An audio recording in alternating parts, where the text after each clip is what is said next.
All right, everyone. So today I wanted to share with you guys a list of game-changing food in Grand Cross that you are going to really want to start stocking up on now. And I'm not just talking about the food itself, but also the ingredients to cook the food. And these are going to have game-changing effects, especially in places like the Fight Festival. And I want to show you guys some of these food and how crazy they are going to be.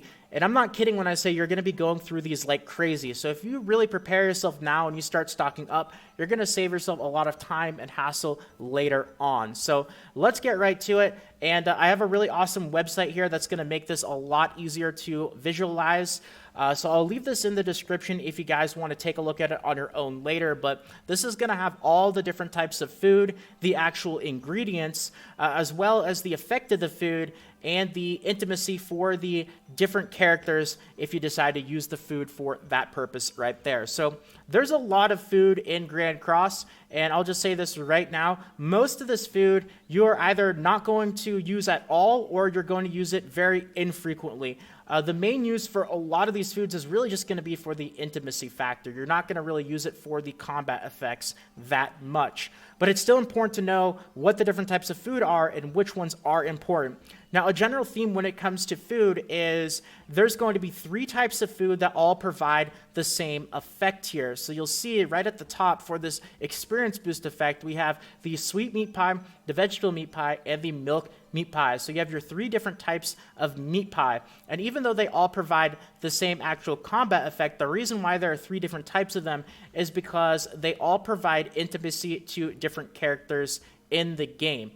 Another big theme about these foods, and this is really going to help you out when it comes to properly stockpiling the ingredients, is they all use the same first ingredient and the same third ingredient. The thing that differentiates these 3 different foods is going to be that middle ingredient. So for whatever type of food that you are looking to make, you're really going to want to prioritize getting a lot of that first ingredient and a lot of that third ingredient because those are going to be the ones that you're going through the most.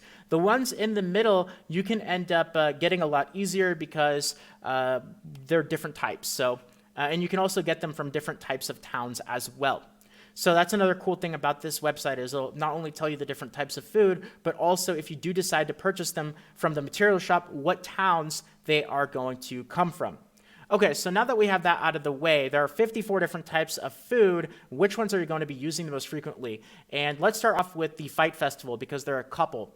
Now, one that is really awesome, and this description is actually incorrect. It's not 100% additional PvP coins. It's actually 1,000% additional PvP coins. So you can see that's a crazy effect. You are going to get a lot more rewards using this food. You're definitely going to want to stockpile on this one right here. And that's going to be your 3 different types of chicken. So you have your fried chicken, you have your glazed chicken, and you have your chicken steak.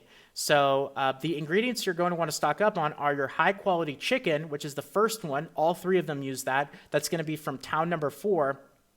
And also your teriyaki sauce, which is also going to be from town number 4. The middle ingredients are going to be milk, which comes from towns 2 and 4, honey, which comes from town 3 and 6, and herbs, which come from town 1 and 5. That one's not going to be quite as important, but definitely make sure to stock up on high-quality chicken and teriyaki sauce. And just so you guys can see, it does say 100% PvP coins on this website, but that is incorrect. If I actually go to the Fight Festival and I go to the food menu, you guys will see here, if I go to the actual icon, it's not that one, it looks similar. There we go. So battle, festival coin gain upon winning the Fight Festival plus 1,000%, which means you're going to be getting 30, or it might even be 33 festival coins instead of the 3 that you would normally get. So that's a lot of extra rewards and completely changes the reward structure meta when it comes to PvP.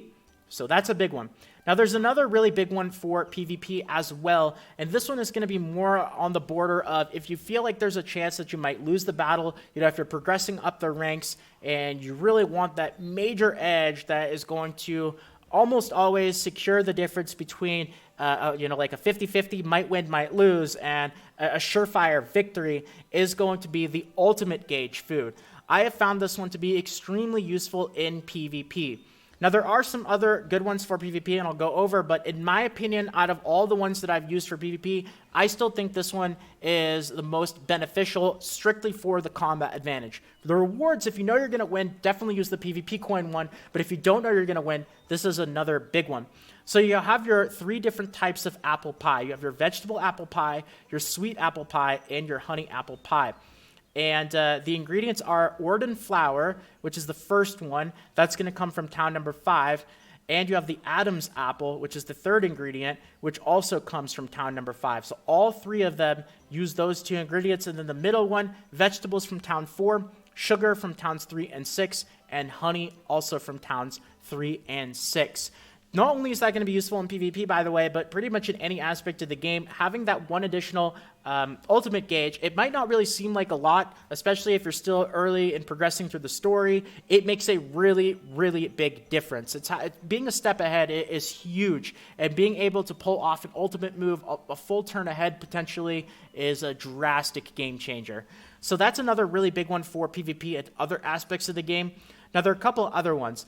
I know this is one that a lot of people like to use for PvP, and that's going to be the combat power or the combat class food. So that's going to be your milk and strawberry combo, your butter and strawberry combo, and your herbs and strawberry combo. So your 3 different strawberry combos right here. So for that, you're going to need organic vegetables and fruits from town number 3, truly wild strawberries, which also come from town number 3. And then the middle ingredients are milk from towns 2 and 4, butter from towns 1 and 4, and herbs from town 1 and 5. And what this one does is it gives you 10% additional combat class. And the reason why that is important is because if you go into a PvP match and you are not sure whether you are going to be the one that has the higher combat class or whether your opponent's going to have the higher combat class, you're risking your opponent going first, and that could drastically change the outcome of the battle. So if you want to lock up that guaranteed chance to be going first, that's the type of food that you would use for that right there. So if we go through the actual list, there are plenty of other really good combat foods. One that I like to use, not just in PvP, but other aspects of the game, which is just a straight-up advantage to your DPS, is going to be the attack foods. So that's going to be your chicken matango tamagoyaki, your chicken matango grilled with butter, and your honey roasted chicken matango. And for that, you're going to need aged meat, which comes from town 1. You're going to need the sliced chicken matango, which also comes from town 1. And of course, your middle ingredients are going to be eggs from towns 2 and 6, butter from town 1 and 4, and honey from town 3 and 6. So I like that one. A lot of the other foods are very specific, like Pierce Rate is going to be good for heroes that really benefit from Pierce Rates. Defense, of course, is decent, but I feel like a lot of the times when it comes to defensive foods, there's generally a better option. Again, there's still plenty of different aspects of the game that have not been released yet. But I have found the foods that I've mentioned so far for combat-related activities, those are going to be the ones that I've used the most frequently so far. The other ones tend to be a bit more situational, so you don't really need to stock up as much on the actual materials for. Now, there's another really, really important one that I do want to talk about, which is not actual combat, but it's still important for things like farming, specifically farming gold, and that is going to be your gold food right here. So this is another one that you're definitely going to want to stock up on, because who doesn't love free money? So if you know that you're farming content and you're already going to win, you don't need any kind of food to give yourself an advantage, you're already farming it easily on its own, this is going to be a really, really important one, because the cost to make this food is very low compared to the reward that you end up getting from it. So those are going to be your 3 different types of pudding. You have your milk pudding, your egg pudding, and your honey pudding. So the materials for these, your organic milk, which comes from town number 2. You have your Breath of Danafort, which also comes from town number 2. And your milk from towns 2 and 4. There's a difference between organic milk and regular milk, by the way, so keep that in mind.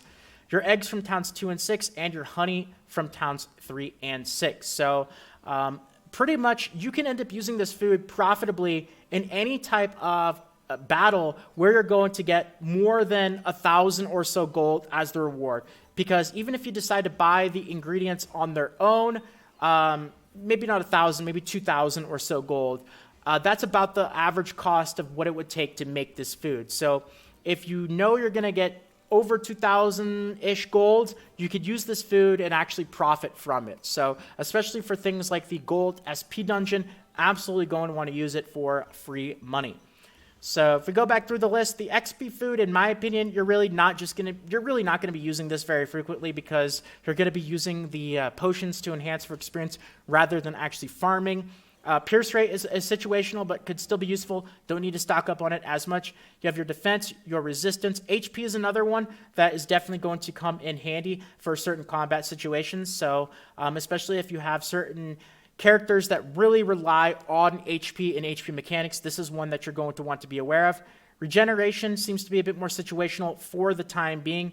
Crit damage is going to be useful for heroes that really rely on that mechanic. Crit resistance, crit defense, I don't feel like those ones are going to be as useful right now in the game. Avoid, also, not right now, maybe later on. Recovery rate and lifesteal. So the ones that I really mentioned in this video in more detail, those are going to be the ones that you are mostly going to be using for the time being, especially the ultimate gauge and the PvP rewards for the Fight Festival. Those are probably the two biggest ones that you really want to be aware of. So once again, I will leave this in the actual description if you guys want to take a look at it on your own. It's an amazing website, having this stuff handy here, being able to separate it by the actual towns, knowing which ingredients you need and where they come from. Really, really awesome stuff. So I wanted to get this out there. Now you guys can prepare. If you don't know, you can actually farm the ingredients on their own. You don't have to actually buy them directly from the stores or the material shop. But in my opinion, and again, I wanted to leave this at the end because this is strictly my opinion and not informational, but I think that it is better to buy the materials from the actual shops rather than going out there and spending the stamina and the time to farm specifically for the materials, because the time and stamina that you spend farming specifically for food materials, which you would probably want to go with easy because it's going to be the quickest and most reliable, it feels like there's better uses for that time and stamina. You could just go and farm the actual SP Gold Dungeon, sell the books, and then use that gold to buy the materials themselves. And if you do the math and crunch the numbers, it seems to be like that's probably the way to go rather than specifically farming for food ingredients themselves. So if you go to the towns, you can only buy 5 of each of the ingredients in the different towns each day. So especially for the ultimate gauge and the PvP reward items, those limiting ingredients, that first one and that third one, which are going to be the ones that you're going to be using the most frequently, those are going to be the ones that you want to stock up on. So now's the time to get ready. You're going to be going through this stuff like absolute crazy, so definitely be prepared. And you can see here, you only have a limited number you can buy from each of the towns. Anyway, that's going to be it for this video. I'm going to end it off here now. Thank you all so much for watching. I hope that this helped out and that you enjoyed. And if you did enjoy this video and you want more videos like this in the future, consider subscribing to the channel. Really appreciate it. If you want to help out, tossing a quick like means more than you can imagine as well. So thank you very much to all of you who do that. And with that all being said, that's it for today. Have a great one. And this is Salt of the Salty Guild, signing out.